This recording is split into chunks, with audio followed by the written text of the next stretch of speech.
my poker stories is the fact that it's a giant sin to do it, and it's considered gezer. Gezer meaning it's considered theft. When you win money with poker, it's considered like you stole the money from the other person. Wow. Why? Yeah. Because the money you didn't earn the money in a legitimate way. But we're allowed to go for fun. But it's permission through them too. Not allowed to go to a casino ever. We can't play blackjack at a casino. Not allowed to gamble. In Judaism, according to Torah, you're not allowed to gamble. They're allowed to But play I for heard nothing, it's not but not for if it's your job. If you're doing it for work, you're not allowed. But for fun, you're allowed to go. Opposite. It's probably it's not allowed But to if go to a there's no casino. money involved, it's just for fun. Well, if it's just for fun, then it's just a game. It's the same thing as Monopoly. But if you're playing with actual money, it's a giant sin. And going to casino by itself as a Jew is considered Chilul Hashem. Because the people that are not religious, like I used to be, are looking for excuses not to be religious. So when they see a really religious person with black and white and a beard, like I used to see, unfortunately, playing on the same poker table that I'm playing at, I'm like, see? All religion is nonsense. I'm blaming the whole religion, not this guy that's making a sin. I'm thinking that this guy, this one little guy, represents the entire Judaism, like he's Moshe Rabbeinu. In reality, he's just making a sin, he's just one guy. Unfortunately, it's a very big sin. It's considered Chilul Hashem, and Chilul Hashem is something you can't fix in this world until you die. It's not something you want to do. Why is gambling not allowed? Why is it not allowed, and what makes it gambling? Like if you invest in stock market, isn't that gambling to an extent? It depends on how you invest in the stock market. If you're investing in a stock market where you are buying without any research whatsoever, you're just picking any symbol and you're buying it, and moments later you're selling it without any rhyme or reason of what you're doing, then yes, you're 100% gambling. But if you're buying the company, you're buying the stock of a company, And like you see a future. after you've researched the company, you understand the business, and in essence what you're doing is that you're investing into their business. You want to own a piece of their business. Obviously, you can't own the entire business of General Motors or Microsoft or Google. You want to own a piece of their future. That's not gambling. That's just like investing in any other business, just that you're buying a small piece. Gambling is pure statistics. It's pure chance. It's pure luck. Now, when you're betting against the house, you're betting against the casino, then you're disrespecting the parnasah that Hashem gave you. And in essence, instead of using the money that He gave you as a tool to give tzedakah, you're using it for things that are bad. The second thing is, as far as when you're betting against, so people would say, okay, I'm not betting against the house. Hashem specifically states we're not allowed to gamble. But what about when I play against my friends, not in a casino, where I play in my house? Right? I'm not in a casino, so it's not Chilul Hashem. You can't take money from your friends. Ever. Right. Even from your enemy, you can't take money. Isn't they're giving you the money with a heavy heart. Like they don't want to give it to you. Right. So you're causing another person sorrow. Which means that even if you're playing a house game and each guy put $50 on the table, and at the end the guy that wins the Texas Hold'em tournament gets all of the money, it's considered like you stole the money from each one of them. And just so you know, for stealing, it's a very, very deep punishment. I'm not going to go into all of the details of it, but in essence what it means is that somebody that stole money, if they don't do tshuva during their lifetime, they have to come back to this world. They have to go into a gigul. They have to reincarnate. They cannot go into Gehenom being a thief. No thieves allowed in Gan Eden. So if you were gonna bet on the Super Bowl, but you did, like I was going to, but I didn't. Good. So, You didn't get it. It's not a sin.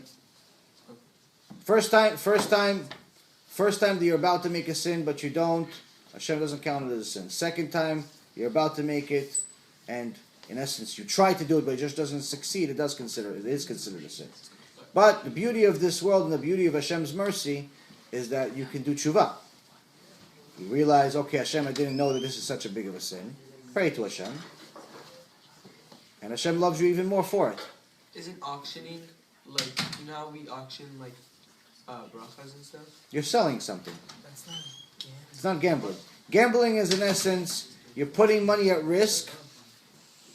You're putting money at risk without any rhyme or reason other than desire.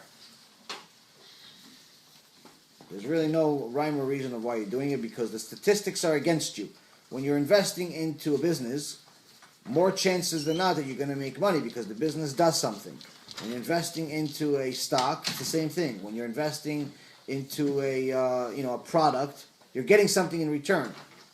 And more chances than not, you're going to succeed in this investment. When you're investing into a casino, when you're doing something with a casino, the statistics are so far against you that only a small 3 or 4% of all gamblers in history have ever been successful. Yeah. Is it true that you're not allowed to invest in a company that works on Shabbat, that sells and stuff on Shabbat? Depends. It depends. If the company is only owned by Jews and they are specifically operate on Shabbat, then it can become a problem. But in reality, in the world we live in today, it's no public company is only owned by anyone. It's owned by a bunch of people, and to limit companies that don't work on Shabbat would pretty much make the entire stock market not available to all Jews, which is not possible. So, for better or for worse, it's allowed to invest in companies that work on Shabbat, but the way that they justify it based on halakha is that the goyim are the ones that are working on Shabbat and not the Jews, even though that may or may not be the case. So you said that we can't blindly invest in stocks, but if we study them, research about that specific stock, we can invest in it. So Sure. why can't so I understand that you can't blindly go sit on a blackjack table and play the game, but if you Study the game and you can count cards. Yeah, exactly. Okay, So if why you count can't cards, you count cards because you're cheating. It's not the rules of the game. So that's already an additional sin you added to the list. Count cards, you're cheating. If the casino knew that you're counting cards, they wouldn't let you play, right? Yeah. So it's considered cheating. So now you just added another sin. So the way to win is to cheat. Now, okay, so that's why I said any table games, roulette, table, all of that stuff, you could throw it in the garbage. There's no chance in the world you could ever justify it. The one thing that people thought they could justify is playing against people, playing poker. Because they're not playing against the house. But like I told you, anytime you win with poker, it's considered like you stole the money from the other person. What if it's going on the table? Is that Now to still- steal from Goyim. Huh? It's even worse. Chilul Hashem. What if they don't know you're Jewish? You're not wearing a kippah, you're just there with the hat or whatever. If they don't know that you're Jewish, okay, then you're still stealing from them. So it's not Chilul Hashem, but it's just stealing from them. How about like a lotto ticket? Lotto ticket, according to Rabbi Moshe Feinstein, you're allowed to buy one lotto ticket, the minimum amount, $1. And how long? A year? Or? No, if there's a lotto, you buy a lotto. It's considered an insignificant amount of money for you or anyone. So it's considered $1. I think they even capped it at $2 because there's one ticket that's $2. But you can't buy any of these cars that are $5 and $10. And now people get these addictions where they buy these cards and spend $100 a day on these crazy cards. Can't do any of that stuff. You could buy a single lotto ticket because it's considered that even if you lost the money, it wouldn't necessarily change anything. But again, it's you have to be very, very careful with gambling because it's just not worth it.